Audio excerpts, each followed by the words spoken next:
नमस्कार। इस वीडियो में 10वीं कक्षा की हिंदी पुस्तक अंबर में संकलित कबीरदास जी द्वारा रचित पद युग्म का दूसरा पद की व्याख्या समझेंगे। तो बिना देर किए चलिए श्री गणेश करें। संतो देखत जग बोराना, साच कहो तो मारन धावे, झूठे जग पतियाना।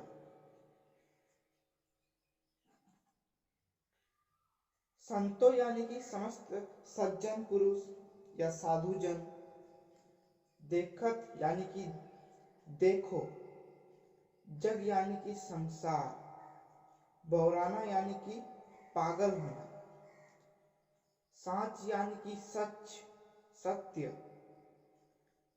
मारन यानी कि मारने को, और धावे धावे का अर्थ होता है दौड़ना। झूठे जग पतियाना, जग का मतलब हमने बताया संसार, पतियाना का अर्थ होता है विश्वास करना। कबीरदास जी सज्जन पुरुषों से, समस्त साधु जनों से कहते हैं कि देखो ये संसार कैसा पागल हो गया है। इस संसार में तो एक अलग ही नियम इजाद हो गया है। यह संसार सत्य बात कहने वाले को मारने के लिए दौड़ते हैं, और जो व्यक्ति झूठी बात करता है वह इस संसार उस पर विश्वास करता है। इस संसार के लोगों को सत्य असत्य का कोई ज्ञान नहीं। हिंदू समाज के लोग श्री राम जी की पूजा करते हैं और उन्हीं को अपना बताते हैं, और मुसलमान रहमान अर्थात अल्लाह को अपना बताते हैं। यह हिंदू और मुसलमान राम और रहमान के कट्टरता के समर्थक हैं, और धर्म के नाम पर दोनों आपस में लड़ते हैं। दोनों में से कोई भी ईश्वर की सत्ता यानी कि ईश्वर की अस्तित्व को के रहस्य को नहीं जानता।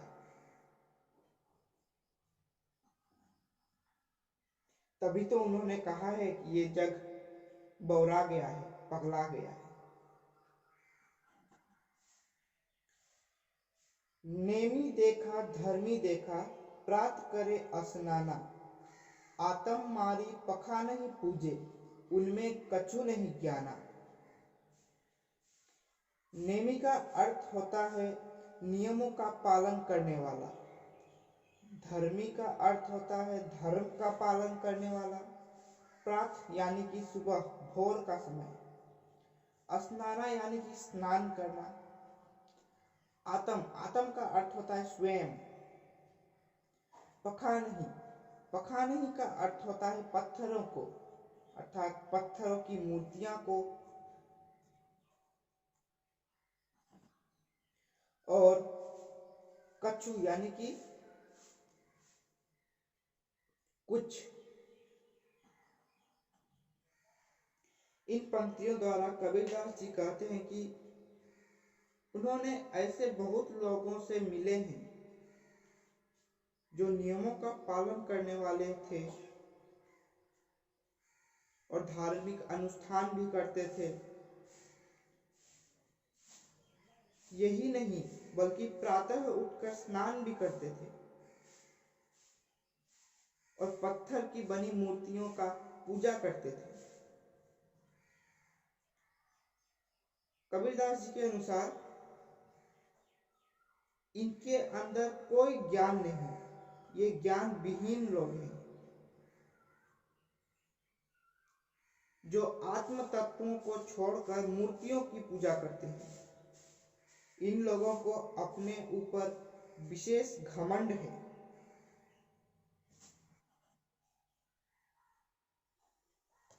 बहुतक देखा पीर औलिया, पढ़े किताब कुराना, के मुरीद तदबीर बतावे, उनमें उहे जो ज्ञाना। आसन मारी डिंब धरी बैठे, मन में बहुत गुमाना। बहुतक यानी कि बहुत, देखा।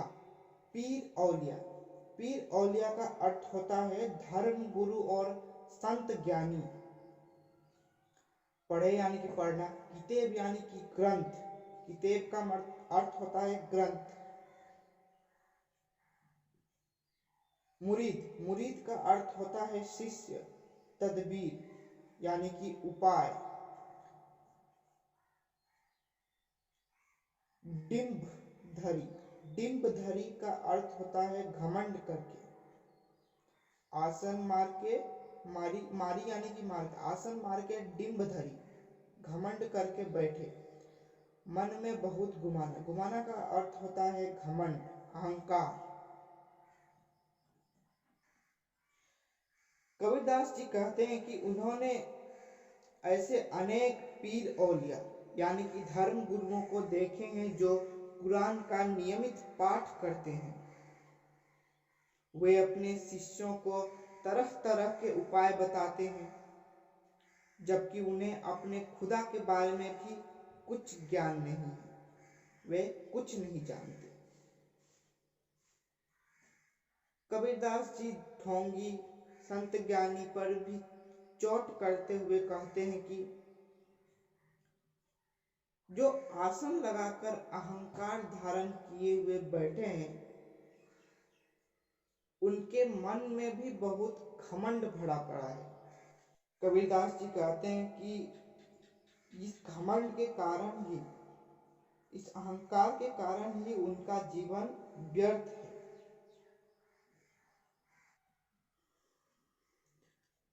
पीपर पाथर पूजन लागे, तीरथ गर्भ भुलाना। टोपी पहिरे माला पहिरे, छाप तिलक अनुमाना। साखी शब्द ही गावत भूले, आतम खबरी न जाना। हिंदू कहे मोहे राम प्यारा, तुर्क कहे रहीमाना। आपस में दो लड़ी लड़ी मुए, मर्म न कछु जाना। यहाँ पीपर का अर्थ होता है पीपल यानी पीपल का वृक्ष।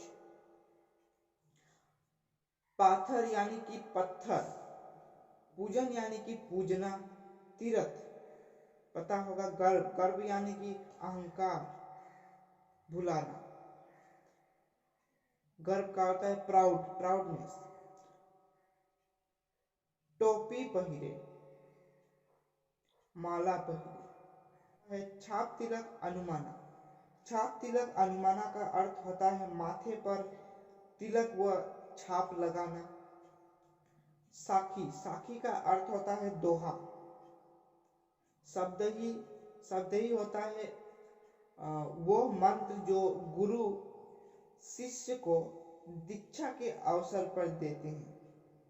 गावत यानी कि गाना या गायन करना। आत्म खबरी, आत्म खबरी यानी कि आत्मा का ज्ञान न जाने। आत्म खबरी, आत्मा का ज्ञान। हिंदू कहे मोहि राम प्यारा, मोहि का अर्थ होता है मुझे। तुर्क कहे रहीमाना, तुर्क का अर्थ होता है मुसलमान। कहे यानी कि कहना, रहीमाना यानी कि रहमान, अल्लाह। आपस में दो लड़ी लड़ी मुए, दो यानी कि दोनों, लड़ी यानी कि लड़ना, मुए यानी कि मरना। मर्म न काछू जाना, मर्म यानी कि रहस्य, काछू यानी कि किसी ने जाना। कबीरदास जी कहते हैं कि लोग पीपल के वृक्ष को पूजते हैं, पत्थर को पूजते हैं। यानी कभी कभी ऐसा होता है पत्थर की मूर्तियों को पूजते हैं या सिर्फ पत्थर को ही पूजते हैं, पूजन कर लागे। वे तीर्थ यात्रा करते हैं और बड़े गर्व का अनुभव करते हैं। तीर्थ यात्रा कर लौटे, बहुत गर्व का अनुभव किए। वे ईश्वर को भूल जाते हैं। कुछ लोग तो ऐसे भी होते हैं जो टोपी पहनते हैं, माला पहनते हैं। तो इनके गले में माला धारण करते हैं। माथे पर छाप तिलक लगाते हैं तथा शरीर में कोई छापे बनाते हैं। छापे का अर्थ होता है अंग्रेजी में टैटू। आप सभी इससे परिचित होंगे, टैटू। वे लोग साखी यानी कि दोहा शब्द ही यानी कि वो मंत्र जो गुरु अपने शिष्य को दीक्षा के अवसर पर प्रदान करता है। कबीरदास जी कहते हैं कि वे लोग साखी एवं शब्द को गाना भूल चुके हैं, वे अब उसका गायन नहीं करते तथा अपनी आत्मा के रहस्य को नहीं जानते। इन लोगों को सांसारिक जीवन पर घमंड है। हिंदू कहते हैं कि उन्हें राम प्यारा है तथा तुर्क यानी कि मुसलमान कहते हैं कि उन्हें रहमान प्यारा है। और दोनों समूह, दोनों दल ईश्वर की श्रेष्ठता के चक्कर में आपस में लड़ते हैं, मरते हैं। दोनों दल आपस में लड़ाई करते हैं, परंतु कोई भी एक दल ने ईश्वर की सत्ता के रहस्य को नहीं जाना। दोनों ही समूह धार्मिक आडंबरों में लिप्त है और ईश्वर की परम सत्ता से अपरिचित है। ये कबीरदास जी का कहना है।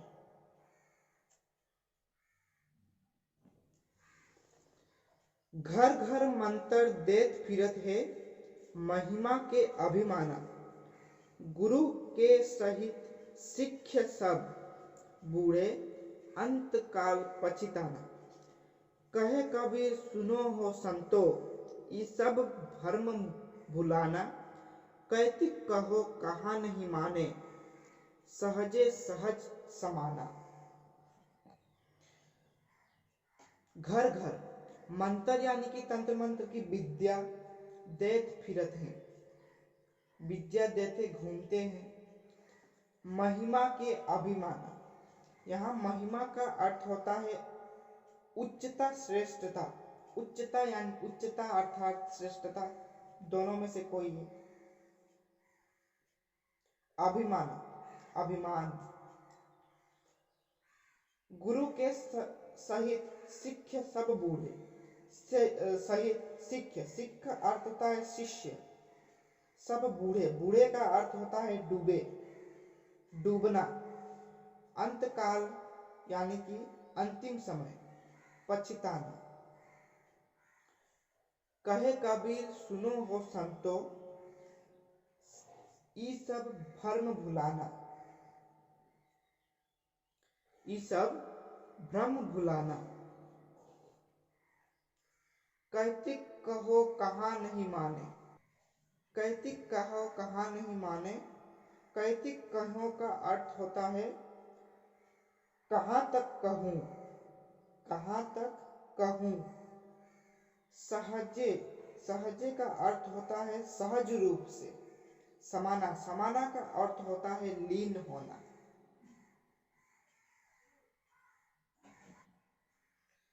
कबीरदास जी कहते हैं कि समाज में पाखंडी गुरुओं को सांसारिक माया का बहुत अभिमान है।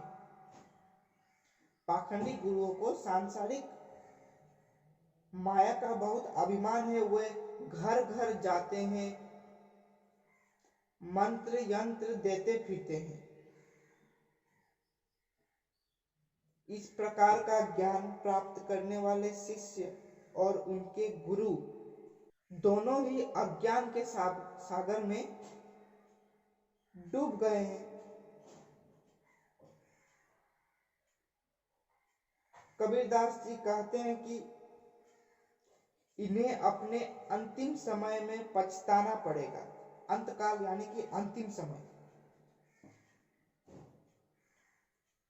और इस्लाम धर्म के अनुयायी अनेक पीर औलिया फकीर भी आत्म तत्व के ज्ञान से रहित पाए गए हैं। जो नियम पूर्वक पवित्र कुरान का पाठ तो करते हैं, वे भी अल्लाह को सिर झुकाते हैं तथा अपने शिष्यों को कब्र पर दिया जलाने की बात करते हैं।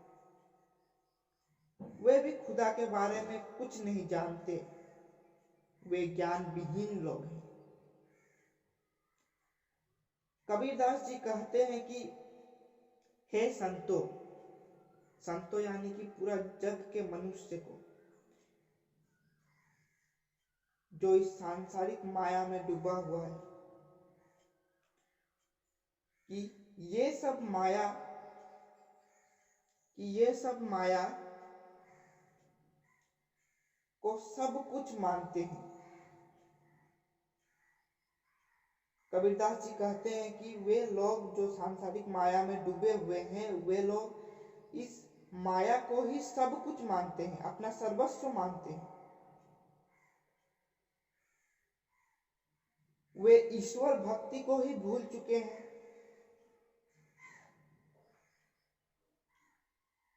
इन्हें कितना समझाओ पर ये नहीं मानते। कबीरदास जी के अनुसार सच यही है कि ईश्वर हमें सहज रूप से मिल जाते हैं, ईश्वर हमें सहज साधना से मिल जाते हैं। अगर हम अपने सच्चा मन से ईश्वर का ध्यान करें तो ईश्वर हमें अपने अंदर ही विराजित मिलेंगे। कोई पूजा, कोई तंत्र यंत्र बांटने की जरूरत नहीं, सिर्फ एक चीज की जरूरत है, वह है सच्चा मन, पवित्र मन। आप पवित्र मन से ईश्वर का अंतर ध्यान कीजिए, ईश्वर आपके समक्ष विराजमान मिलेंगे। हम व्यर्थ ही आपस में लड़ाई झगड़ा करते हैं, मार दंगे करते हैं, तंत्र यंत्र बांटते फिरते हैं। ये सब करके कोई लाभ नहीं। ईश्वर तो सहज रूप में हमें मिल जाते हैं। इसी परम सत्य का खुलासा तो कबीरदास ने इस पद में किया है।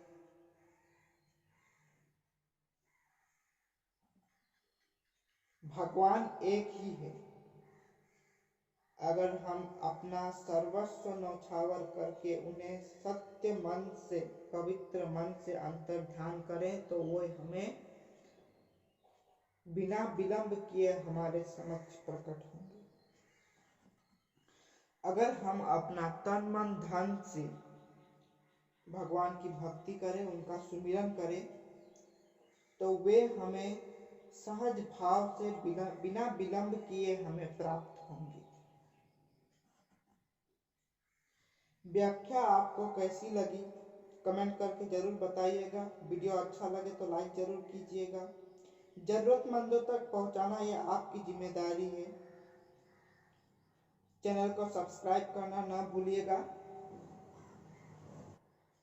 मिलते हैं अगले वीडियो में इस पाठ के प्रश्न उत्तर के साथ। तब तक के लिए धन्यवाद। आपका दिन शुभ हो।